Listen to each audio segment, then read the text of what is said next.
après toutes ces interventions denses et profondes là. Donc, je pense qu'il y aura forcément des questions. Merci beaucoup pour vos interventions. Enfin, je trouve vraiment qu'elles étaient toutes très, très riches.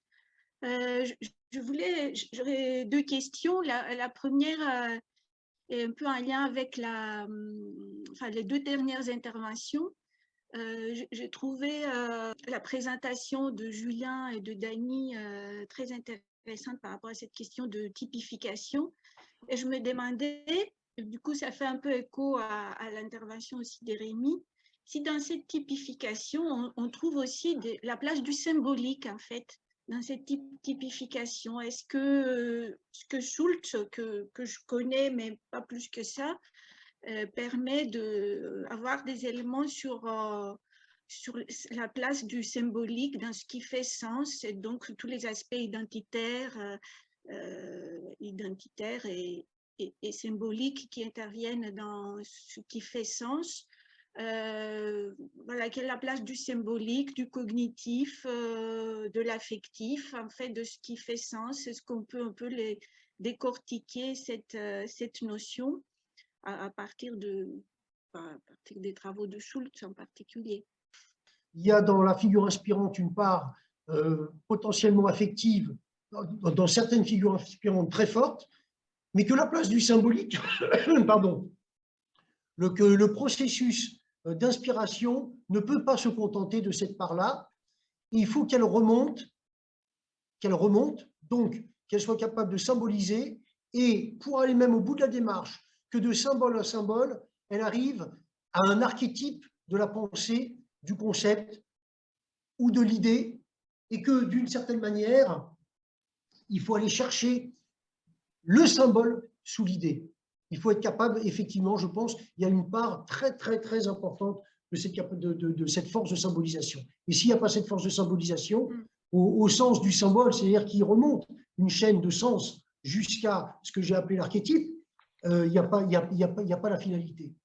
Maintenant, c'est Julien et Dany qui doivent répondre. Oui, alors merci Maria, parce que justement, ton interrogation va nous amener, comme le dit, à approfondir un petit peu cette notion de typification. Comme le disait justement Julien, actuellement, c'est encore un chantier ouvert. On découvre ou redécouvre cette notion de typification chez Schultz, que moi j'avais entrevue il y a très longtemps, durant mes études en sociologie. Et là, ça m'a amené à me replonger justement dans Schultz, mais aussi dans ceux qui se sont intéressés à sa pensée. Et c'est vrai que si la question du cognitif est présente éminemment chez Schultz, puisque finalement, les types nous servent à pouvoir agir dans le monde dans lequel nous vivons, puisque on se base sur un stock de connaissances de sens commun, ce que j'évoquais tout à l'heure, et ces connaissances de sens commun nous aident à interpréter et à agir dans le monde. Il y a aussi une dimension symbolique qu'il a mis en avant dans ses travaux, auxquels nous sommes justement en train de nous intéresser pour approfondir cet aspect-là, notamment par rapport à ce que Julien, et je pense qu'il pourra certainement revenir là-dessus, a pu mettre en avant dans ce qui est constitutif de l'expérience, l'acteur, le sujet, l'activité et les sens signification. Et c'est justement cet élément-là de l'expérience qui est aussi au cœur de la typification, qui nous reste encore à approfondir quelque peu. Merci Maria pour cette question, parce que effectivement, en fait, quelque part, on a quelques éléments pour y répondre et pas complètement. Et en même temps, toi, tu nous tends une perche pour la suite. Donc ça, c'est quand même assez intéressant. Et je sais parfaitement que c'était ton intention. En fait, oui, en gros, Dany, il a déjà en très grande partie répondu sur ce que j'allais dire. C'est que oui, le symbole a sa place dans cette question-là, parce que ce qu'on a essayé finalement d'articuler, c'est repartir de ce que j'avais présenté comme en quelque sorte les ingrédients de l'expérience chez Dewey, et la signification avait une place centrale. Et en fait, si on se positionne dans une perspective, disons, sémiotique, on peut retrouver, on peut voir comment le signe, la signification nous conduit au symbole et effectivement va constituer l'un des ingrédients de cette typification. Donc ça fait, comme le disait Dany, ça fait partie j'ai envie de dire, du travail en cours, parce que en fait, là où on en est, c'est un petit peu de se dire qu'est-ce que va devenir, que vont devenir ces significations, et comment va être finalement, quel va être le statut de la figure inspirante, comment elle va être appropriée ou comment elle va orienter la conduite d'un sujet. Et je pense que la symbolique, elle a une place centrale là-dedans. Tout à l'heure, Dany Rémy parlait d'instrumentalisation, Dany parlait d'emprise, on avait évoqué aussi en quoi un moment, entre nous, hein, en quoi la figure inspirante peut devenir la justification de tel acte, enfin, voilà, et comment elle peut être revendiquée dans une perspective symbolique. Donc, on est vraiment au cœur de là où on en est. Et puis j'ai envie de dire, j'ajoute, j'ai été très intéressé j'étais très content que ton intervention, Rémi, vienne après la nôtre. J'ai l'impression que tu pourrais écrire la dernière partie de notre intervention. Je crois que Voilà. Marie a demandé la parole, non? Je voulais après, bon, en complément à ça, mais là on n'a pas beaucoup de temps, je voulais dire que ça a fait écho aussi à l'intervention de Corinne. Quand elle a présenté sa figure inspirante, je me suis dit c'est très intéressant, mais qu'est-ce qui l'a inspiré elle, Corinne, qu'est-ce qui t'a inspiré personnellement? Parce que bon, des figures comme ça, de pédagogues, bon, il y en a plusieurs, et c'est à la fin, quand tu dis qu'en visitant le musée, tu as vu les objets qui t'ont aussi rappelé en fait ton enfance, etc., que bah, on a pu faire ce lien. C'est pour ça, je pense que cet aspect symbolique, elle est très importante. Enfin, ça apparaît presque dans toutes les interventions. Oui, moi, d'abord, pourquoi Sofia Arsova est une pédagogue ukrainienne qui est très peu connue, par exemple, en Europe. C'est une femme qui a été très largement maltraitée par l'Empire russe, puisque dès le 19e siècle, on sait qu'effectivement, les institutions politiques de l'Ukraine ont été démantelées et les Ukrainiens étaient déjà considérés au milieu du 19e siècle comme des petits Russes, traités comme des subordonnés. Donc déjà, c'est une femme qui a milité, qui s'est battue, qui a été emprisonnée, exilée à plusieurs reprises. Donc ça, c'est quelque chose qui est relativement, enfin, je veux dire, qui m'a vraiment intéressée lors de notre visite. Et puis, la conservatrice était quand même très, très sensible à son histoire, mais aussi parce que